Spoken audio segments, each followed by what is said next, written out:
Our next speaker for today, and I'm so privileged to introduce him. And he was a person who was come up with this community named Taqelah. The community name. And he helped me to learn and unlearn the principles of software testing. I always love his blogs and articles. I welcome Abhijeet.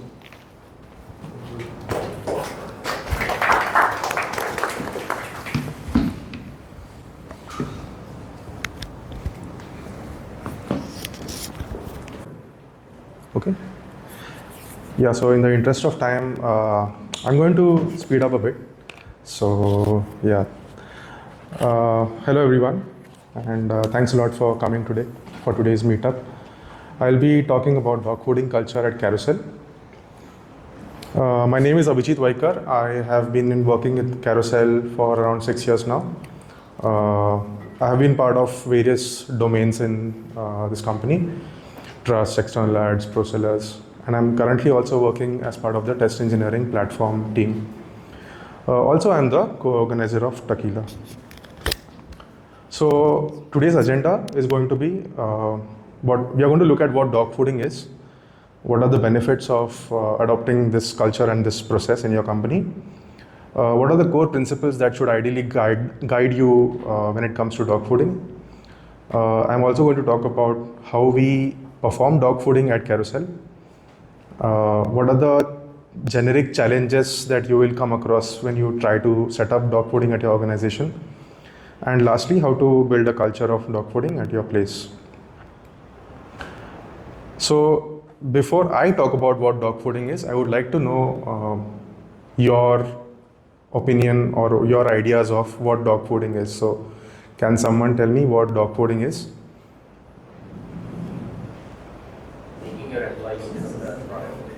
Yeah, that's right. So I would just like to know, I'm interested to know how many of you are part of dogfooding initiatives in your organization, like a structured dogfooding program. Okay. Anybody else? Okay, no worries. So yeah, I think this will be a very useful topic for you, I believe. So dogfooding is basically a company using its own product. That's the baseline. So you might say, hey, when it comes to software, we are anyway doing testing, right? So what's the difference? So the difference here is people from outside the team who is building the software, they are also using your software. So that is where the line of difference comes in. That is basically what dogfooding is all about. So this is not actually a new term at all. This is not something which is something like shift left or all these terms which are getting discussed in the communities these days, right? So dogfooding has been around almost since 1980s in various companies. Another way of explaining this concept to you is basically this. So Netflix employees watching movies on Netflix, Slack employees using Slack for their internal communication, Uber employees using Uber to book a cab and travel, OpenAI employees using ChatGPT in their internal workplace, and lastly, Carousell employees using Carousell to buy and sell. This is an interesting memo which was sent inside Apple company in 1980, where they had asked that no more typewriters are to be purchased because they should all start using the Apple computer.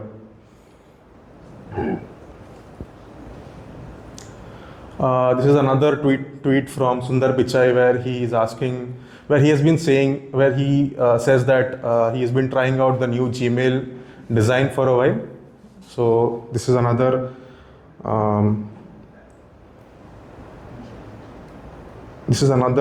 example of how companies are performing dogfooding.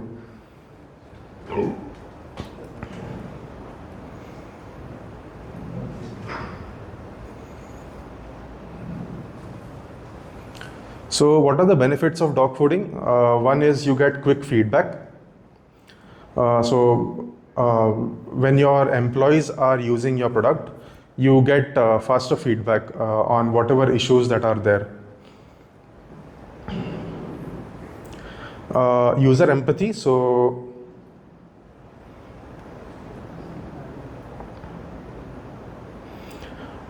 you tend to build your user empathy, product knowledge and awareness. So when your employees are using the product, everyone gets to learn about the new feature releases that are happening in the company, and good for marketing, sales and support teams also. Basically, when your employees from the marketing, sales and support teams are also helping test your apps, it helps them in the way that they are aware of what product is being created or what features are being built. So it helps the marketing team create much better marketing campaigns. It helps salespeople create much better sales pitch. And the support teams are basically the customer experience or the customer support teams. Since they know what is being created, what is being built, because they are using the product, they are able to handle their customer queries very well. Cost effectiveness is also one of the benefits of dogfooding. So because your dogfooding participants are basically helping you out with testing your apps. So ultimately, any feature that is supposed to be released, your dogfooding sessions or dogfooding initiatives, they're going to help catch the issues, and thus these issues are not going to leak to production. So you're going to save a lot of time and effort on any issues that need to be fixed. Promotes diverse opinions and feedback. So when you have people outside your engineering organization or outside your development team who are also using your product, you're going to get a lot of feedback and ideas and issues which might not typically get identified by your development team.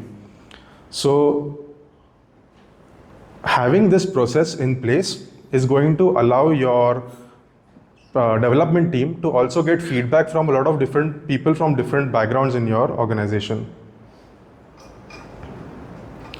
And this is definitely going to help with user retention as well, because dogfooding is something which is very close to how a user is going to experience your features. So since you have people who are going to use your product as the way the users are going to, any issues which are identified, they are going to remain internally, and your users are not going to face those issues.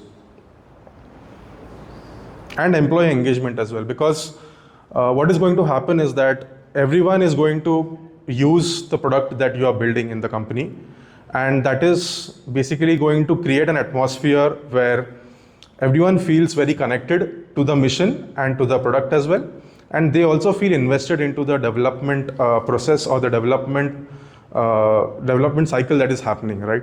So let's say someone from the sales team or someone from the marketing team is providing a feedback about a new feature that is currently in dogfooding, and that actually helped the development team fix that issue. So isn't it a very good contribution from the person from the sales or marketing team, right? So they will also feel happy about it. So this kind of creates an atmosphere of engagement as well. So when it comes to dogfooding, the simple truth is, if you don't love it, then how can we expect our users to love it, right? So this was something which was shared by Meta's VP, who was leading the Metaverse project, to the people who were developing Metaverse, and they were facing a lot of issues related to quality in production. So what they identified was that people who are building the product, they are not actually using the product. So this is one of the things that the VP shared with their team, that if we do not use our product and if we don't like it, then how do we know whether our users are going to like it? So let's look at some core principles of dog fooding. So these principles are something which I have come up with, and I believe that they can be used as your principles whenever you start dog fooding as well. So testability is very important when you start a dog fooding program. So feature flags, separating deployment and release. Effective announcement of dog food releases. So whenever you want employees in your organization to participate in dog fooding, letting them know that, okay, a brand new feature is there available for testing. How that communication happens, that is also very important. There has to be a simple test and release build installation process. There has to be simple tooling and process to report issues and submit feedback. Dog fooding is not meant just for new features, but it is also meant for existing features as well. Encouraging employees to report problems and give feedback.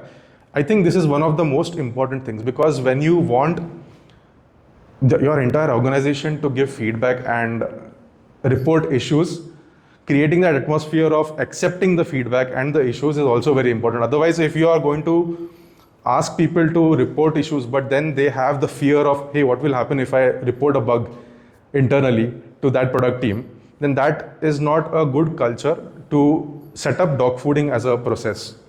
So encouraging feedback is very important. Acting on the feedback and reverting back. This is also very important, because you might get like thousands of feedbacks on a daily basis, but if you are not doing anything with that data, because this data is very useful, but if you're not acting on that data, then there's not really much point to having this kind of a process or culture in the organization. Involving employees outside the team. So this is like the crux of dog fooding. So dog fooding is not just something which is restricted to the development team itself. Having people from different domains, different background, different functions in your organization, is very important. Making dog fooding a part of the product development process.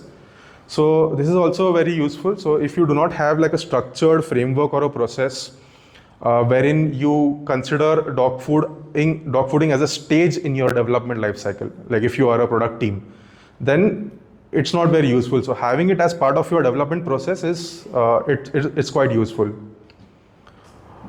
Consistency in adoption and participation, then structured process to track and monitor dog food feedback. So yeah, you also need to have a structured process to accept the feedback and also track and monitor it.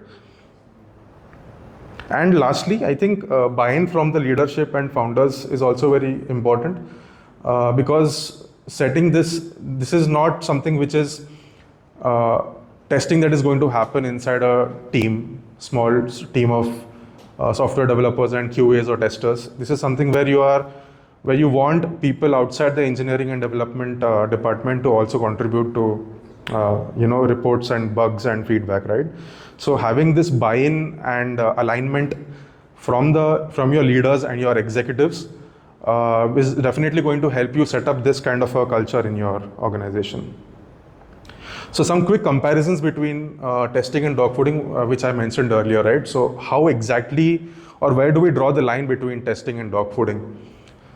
So I would say that there is a bit of a spectrum. It's not completely black and white, that testing and dog fooding are completely different. No, there is a bit of overlap, but I will tell you the differences.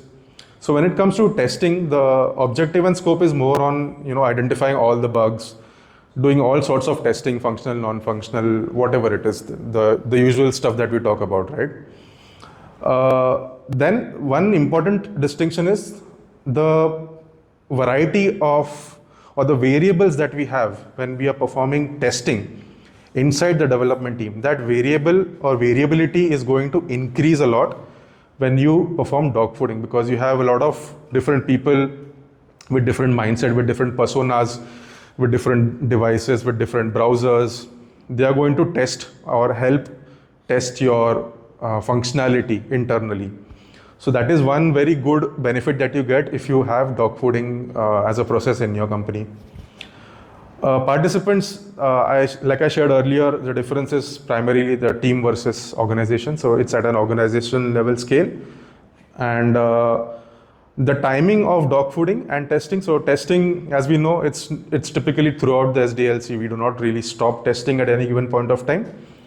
But when it comes to dogfooding, it is typically conducted once your changes have gone through the formal testing life cycle. The feature is complete and you want to release it to your users. So I would like to talk a bit about common types of dogfooding programs. So typically, this is not something which is like, I would say like a textbook knowledge. This is something that I based on my understanding of how dogfooding is done in different companies. I have come up with these 3 different types. So one is structured and targeted dogfooding.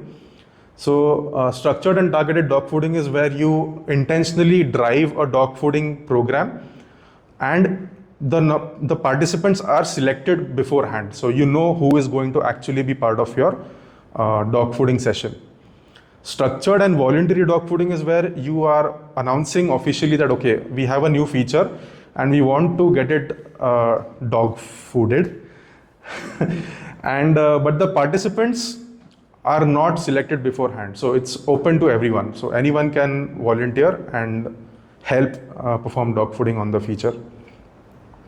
And lastly, ongoing and continuous dogfooding. So this type of dogfooding is something which usually happens when you have almost gone through like 2 to 3 years of this program, where you do not need to tell employees in your organization, hey, can you please participate in dogfooding? They get into a culture or a mode where employees automatically, or proactively start reporting issues because they are using the application or the product on a day-to-day basis as well.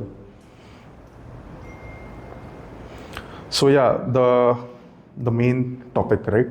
Dogfooding at Carousell. So this is a very high-level overview of how we release a feature. So it's kind of a rough or a very high-level picture of how we do it in all the different teams that we have. So it starts with user testing and interviews, where the designers talk to actual users, not internally. They talk to actual users and they present some ideas on, okay, this is something that we are working on. What do you think about it? So this is the very first level of feedback that we get from our users. Then there is requirements grooming and testing, where the team analyzes and tests the requirements. Then test plan and test strategy. Then we have during the development and testing phase, we have multiple dev test cycles. And once that is done, then we deploy the changes to production, but we do not release them. Now comes the dogfooding part, where if we want that particular feature to be tested internally by employees outside the engineering or the product org, we announce that, hey, this feature is now available for dogfooding. And we tell them, okay, these are the versions that you can download onto your phone. What do they need to do in order to test that functionality? So that is the dogfooding phase. I'll be talking how we exactly do it in the next slides. Once that is done, then we release it to the users. And after releasing it to the users, then we have the typical phase of monitoring, alerts, and user feedback from different channels. So yeah, this is like a flow of how we structure our dogfooding programs whenever any new feature needs to get tested internally. So there is a dogfood announcement. So it's typically the product manager or the engineering manager who announces that there is a new feature available for dogfooding. Once the announcement is done, then, so if you remember, I was talking about structured and voluntary and continuous and open, those 2 types of dogfooding. So that that usually happens when dog food announcements are done. But when there are situations where the team feels that we need a dedicated set of or dedicated pool of participants, then we also do that. But most often it is structured and voluntary and open dog fooding. Then once the participants have tried out the new feature, we collect the feedback and fix the issues from the dog fooding, and then we release to the users. So yeah, the tooling part, which I feel is very interesting, and this is also one of the reasons why I wanted to share this topic with you all in the community. So what we are doing is, there are two important things when it comes to dog fooding, is how you are announcing the feature that is available to be available for dog fooding, and how you are collecting the feedback, right? So when it comes to announcing new features that are available for dog fooding internally, we have a dedicated channel in Slack. So we use Slack for our internal communication, and we have a dedicated channel where we share whenever any team is about to release a feature, and when they decide, okay, let's do dog fooding for this, they announce in this manner. So as you can see, everyone's able to see this, right?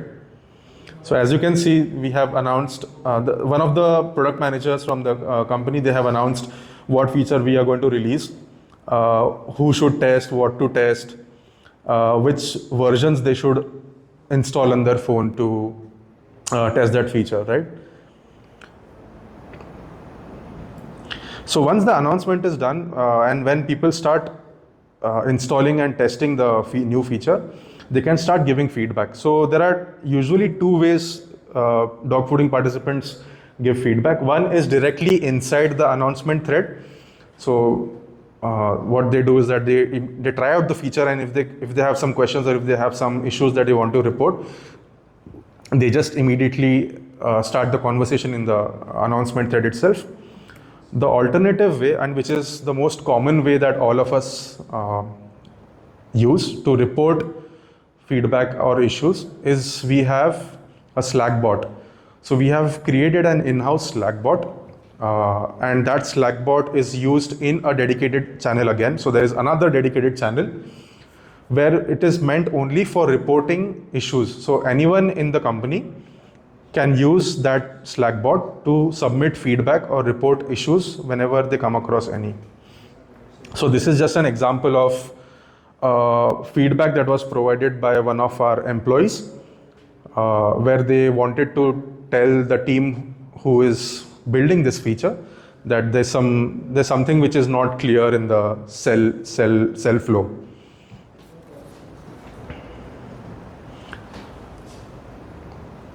And this is just a demonstration of how that Slack bot looks like. So we call it Trinity. And if you want to start submitting the feedback or report the bug, you just need to enter the /bug command in the channel, and it will start a submission flow for you. So this is how it looks like, where we have created a very simple form, because our intended users are not non-technical users, right? So we want to make the feature we want to make this form very simple to use. So how did you find this bug? How did you find this issue? Which feature is affected? Describe the bug in one line. What steps did you take? What happened? Optional information, Android build version, iOS build version, and the severity. So the workflow looks like this. The employee reports the dog food feedback. Slackbot creates the Jira ticket and assigns it to the right team. The team that gets assigned the ticket, they triage and analyze the issue. If the issue is valid and it needs to be fixed before releasing the feature, the team assigns it to the developer of the team. And the developer fixes the bug and then updates, follows up with the person who has reported that issue. So this is the kind of workflow that we have for our dog fooding feedback. The tools that we that we have to make it easy for everyone in the organization to install the internal builds, the testing builds, is we are using TestFlight for iOS and Firebase App Tester for Android. For testability of dogfooding features, there are two important things that we have currently in place, which is feature flags and special account privileges for employees. So whenever any new feature needs to be released, if you remember in the dev lifecycle, I said that we deploy, but we do not release. So deploying is just, the code is available on production, but it is not released to the users. So we do that with the help of feature flags. So the same feature flags are also applicable for the dogfooding participants in the organization. So that is how they are able to test the feature, although that feature is not available to the users. Another thing that we do to increase the awareness and awareness of dogfooding in the company is we ensure that every new employee who onboards in Carousell, they go through a 101 on dogfooding as well. So basically they get to know what dogfooding is. So a part of this session is also conducted with them. And they get to know what dogfooding is, how to report the bugs, how to install the application. So this is very important. Like without this, it's difficult to have the alignment. So the outcome so far at Carousell with regards to dogfooding has been that it has been easy to announce dogfooding programs, submit feedback, fix issues, and create visibility of dogfooding. Employees outside engineering report issues and feedback on a continuous basis. We have actually found a lot of issues internally from our dogfooding sessions and programs, and we were able to fix them before releasing to the users. And an interesting thing is also our leaders, including our CEO, also report bugs via the same process and the same tools as well. So some challenges with dogfooding. So these are not specific to Carousell, but generic challenges that I felt important to talk about. So even if you have dogfooding as a culture or a process in your organization, it is not your customer experience. So it's not a replacement for customer experience. Because if you remember, I said dogfooding is basically your employees acting like your users. But ultimately, your employees are not your users, right? Your users are out there who are actually going to use your application, who are actually going to buy and sell stuff. So although dogfooding is a good way of having representation of the users, it is still not the actual thing, right? So capturing user feedback, beta testing with real users, having an excellent customer support is very important. Dogfooding is also not replacement for dedicated testing. So it might happen that if you start a dogfooding program, your testers and your developers might not test at all because they know, hey, I'm going to have a dogfooding layer before the release. So why test, right? So that is also very important to note. There are some situations or some domains where dogfooding might not be really useful. So let's say if you are building a niche software like software for hospitals or software for doctors, so your employees are not really the best representation of doctors and people who are working in the hospital, right? So in such situations, it might not be as effective as, let's say, for example, in the context of a company like Carousell or Slack or Google, where they are actually using their own software for their daily operations as well, right? But I wouldn't say that it is not going to be useful at all. So I'm not saying that do not do dogfooding at all, just because you are building medical software. It's still good to have that, but it might not be as effective as some other company in some other domain. So yeah, I think this is the last slide, and I wanted to share about how to, if you're interested in starting dogfooding at your organization, I think the first thing is very important, which is executive and leadership buy-in. That is the most important thing. So you have to convince and share the benefits that I spoke about earlier. What are the benefits of starting this separate initiative of dogfooding? then define the objectives, like what do you want to achieve with dogfooding. So do you want to use dogfooding just for getting some feedback on like the usability, customer user experience, or do you also want to use it as a way to educate your marketing, sales and support team? So again, like going back to the benefits. Create a framework and process. So without any framework and process, I think dogfooding is not going to be that effective. So by framework and process, what I mean is that build a structure where dogfooding is part of the development cycle, like what I shared earlier, wherein before release you decide, every team will decide whether they want to do dogfooding or not, and then have all those tools in place, like Slack bot or whichever tools that you would like to have for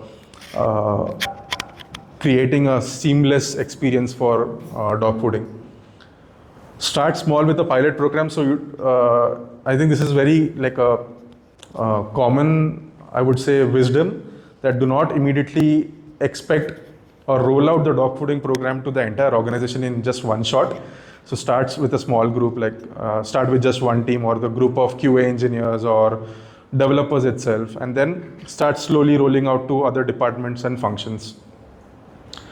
I think this is something which we are also trying right now to materialize, is celebrating and incentivizing employees who frequently participate.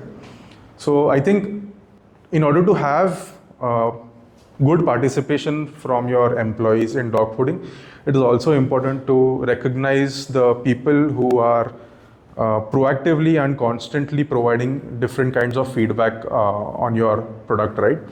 So that also, and giving this visibility to everyone in the organization, not just telling that, hey, you did a good job reporting this issue just to that person, right? So celebrating the efforts of people, because it's not actually their job, right? It's ideally the job of the team itself to find all these issues, but you are having an additional set of people who are going out of their way to evaluate your new features. So celebrating this is very helpful. And lastly, I think make dogfooding onboarding as part of your new employee onboarding mandatory. Yeah, I think that's all. Any questions?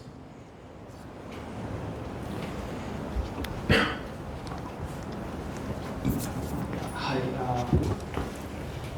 Actually, what I understood from your presentation is like what you guys are doing is more crowd testing. Yeah, but internally.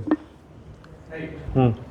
So, because what you initially told in terms of dogfooding was Netflix, users watching movies on Netflix.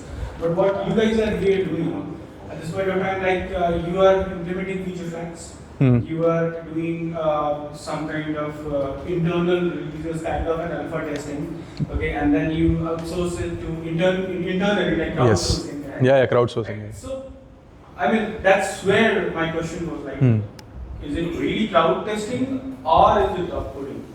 It is both dogfooding and crowd testing. It's because, like for example, if you talk about me, right? Yeah. I buy and sell on Carousell. Apart from me being a test engineer and Carousell. So the point is that the release that you are having, okay, with feature flags, can those users actually sell or buy?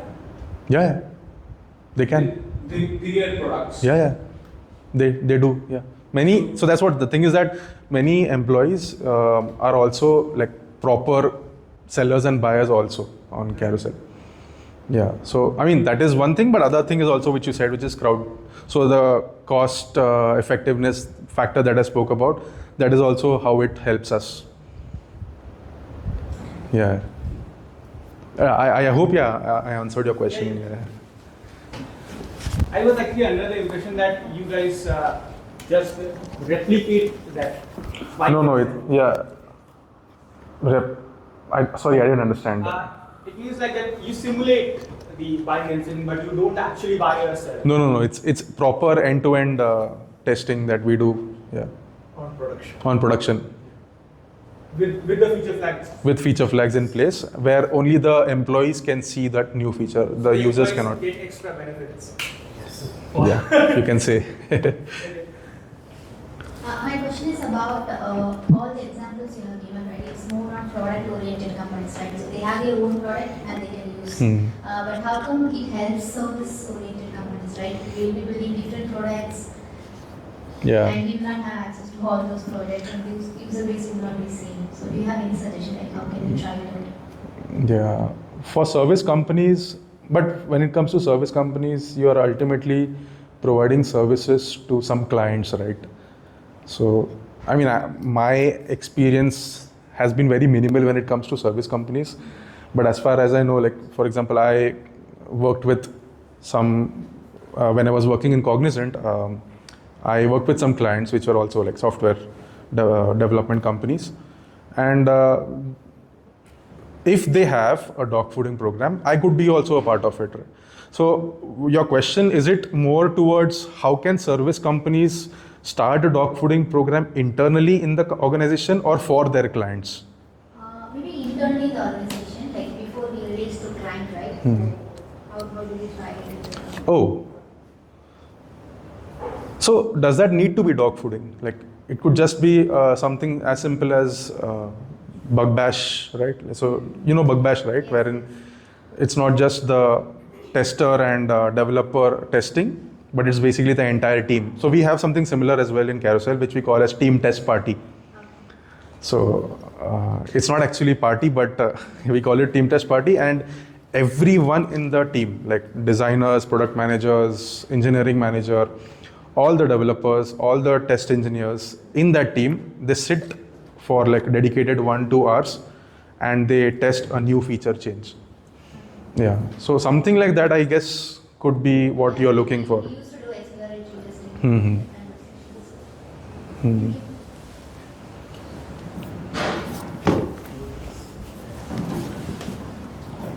So how effective has this been in your experience? Like it might also depend how frequently the releases might be happening. Does it, in your opinion, do you think it has lost charm of it? Like if the frequency of releases are too much, do the internal users still contribute?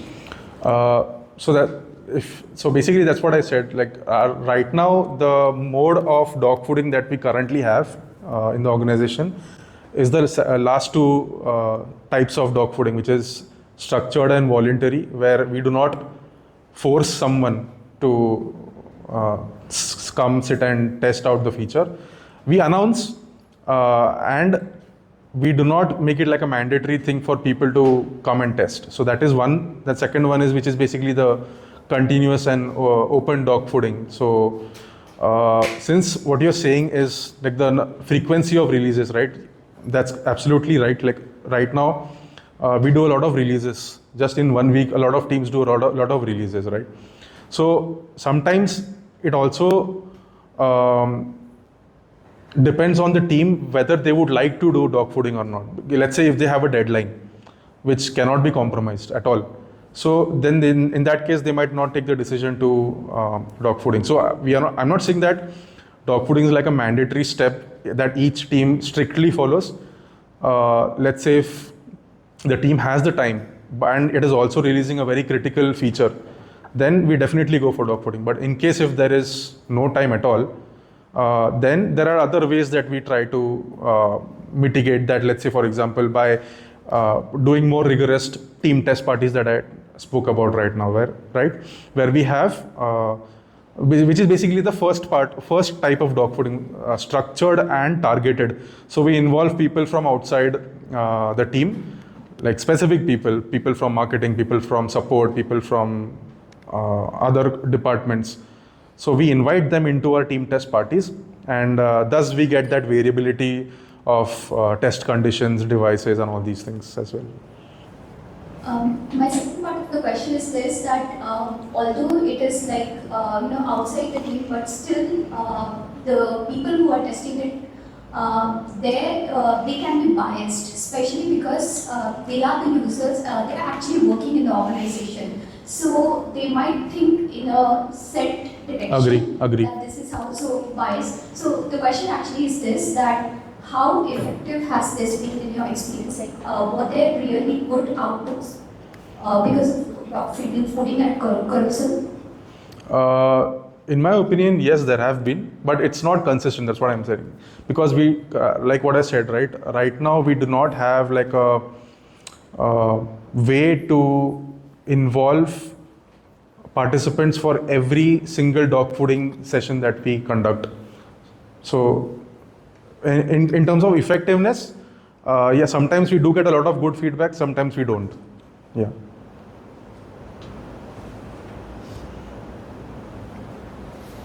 But the thing is that we tend to err on the side of, okay, let's just announce, let the people know, rather than not telling them about the new feature at all.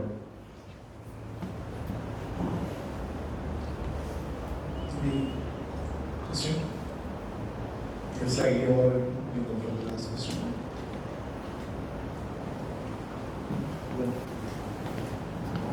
Yes, voluntary dog fooding helps for application which is internal to specific user. Sorry, I did not catch you. You distinguished specific category of voluntary dog fooding, right? So does the voluntary dog fooding, will that be helpful for application that is built for specific user groups? Yeah. So like personas, right? So for example, if my feature that I'm releasing is related specifically to sellers, so people who are employees who are actually selling on Carousell, I guess that's what you're referring to, right? User groups. Let me put it differently. Let's say there is an internal application for a company which may not be used by other regular users. They may not know what is the use of this application. So in that case, for anyone who is coming from outside group, I'm doing as a dog fooding, what is the impact I create? Will it be useful? It may be useful, it may not be useful. Sometimes I've seen people come up with really interesting questions that we might never have thought of as a development team, because they do not have the context at all, right? So that I think one thing that I missed talking about is the expertise bias or the curse of knowledge bias, where someone who is developing the application, since they know everything about it, they will assume that, oh, the user will also understand. So this is something which is called as curse of knowledge or curse of expertise bias, which to some extent can happen to the dog fooding participants as well. But it might not be as much as someone who is building the application, right? So they will still have some gray area that they will not, that will be helpful for us to take feedback from them for. That's what I feel, yeah. Thank you. Cool. Okay, thank you everyone.